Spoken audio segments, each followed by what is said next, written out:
Hello random strangers of the internet, and you join me as I set up a quick test flight.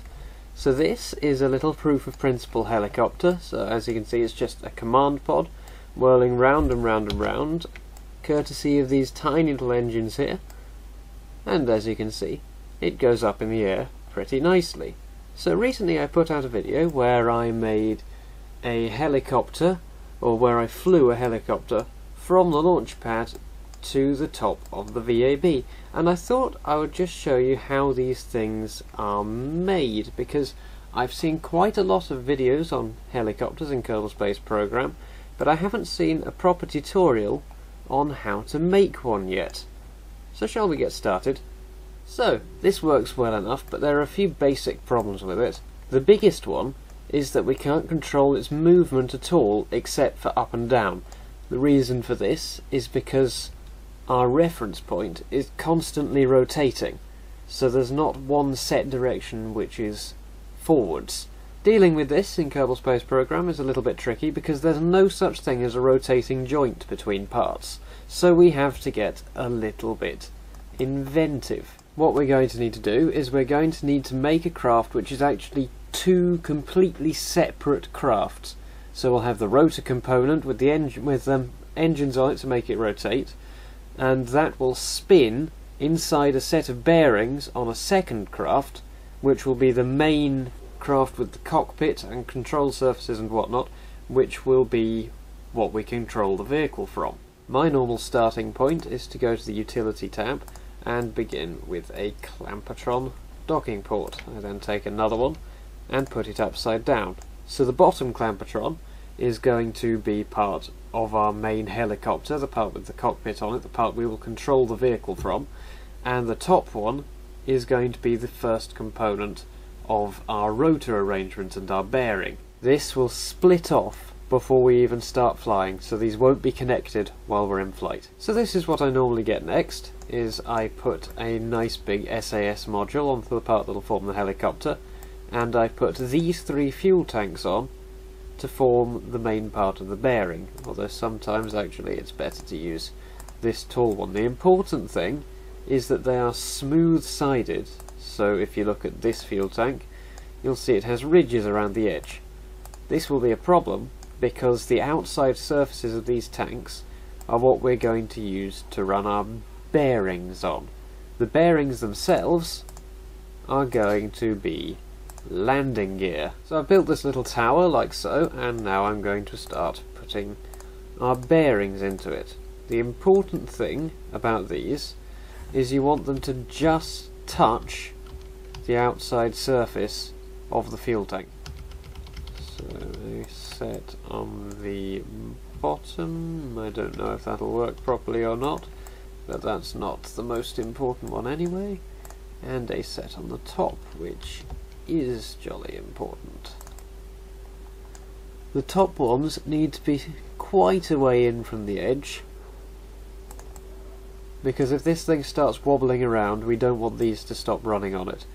The other important thing about them is that you get them as close to being perpendicular to the direction of motion of the tank as possible. Struts, struts, glorious struts, nothing quite like them for securing stuff. So I've built two rotors out of these wing connector components.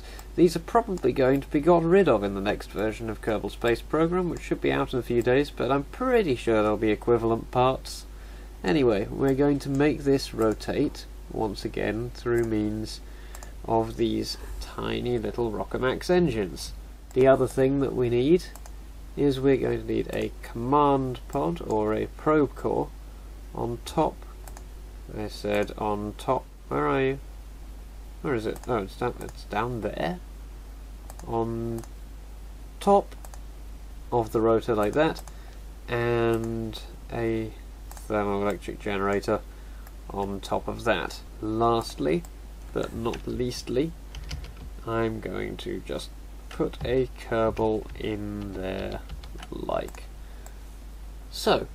So let's see how well that does. So here we are on the launch pad, and the first thing you need to do to fly any helicopter in Kerbal Space Program will be to throttle down, activate the engines, and then decouple the rotor component. Then turn on the SAS and RCS on the main component of it with the crew capsule. Switch to the probe core in the rotor and throttle up. So those of you who know anything about helicopters will probably have realised that we're going to have a bit of a problem to start with. So as you can see, we're off the ground just fine and our rotor works perfectly well, but we're spinning around and have no control over our own motion, and there goes the rotor blade. Fly away, be free!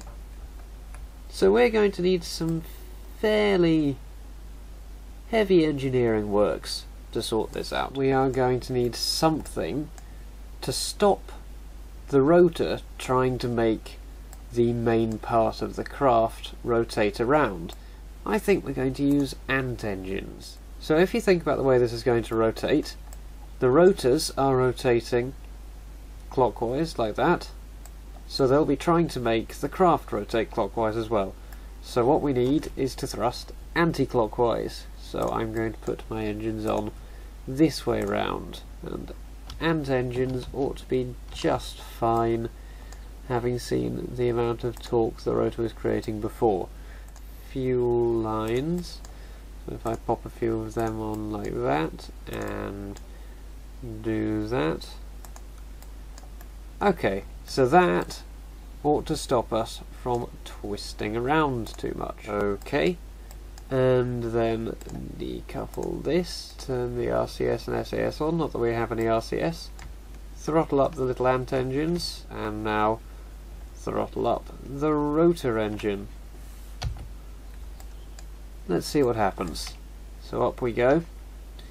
Now the important thing to remember with this is that adjusting the throttle while controlling the main part of the helicopter does not control your vertical speed, it only controls how hard you're twisting. It's effectively a trim control. Anyway, that's the principle of the thing. So from that point on, it's just a case of experimenting with control and this, that and the other until you have something that you're happy with. Like for me, I decided to make this jet-powered helicopter, which was a completely daft idea, but I did it anyway because that's what Kerbal Space Program is about.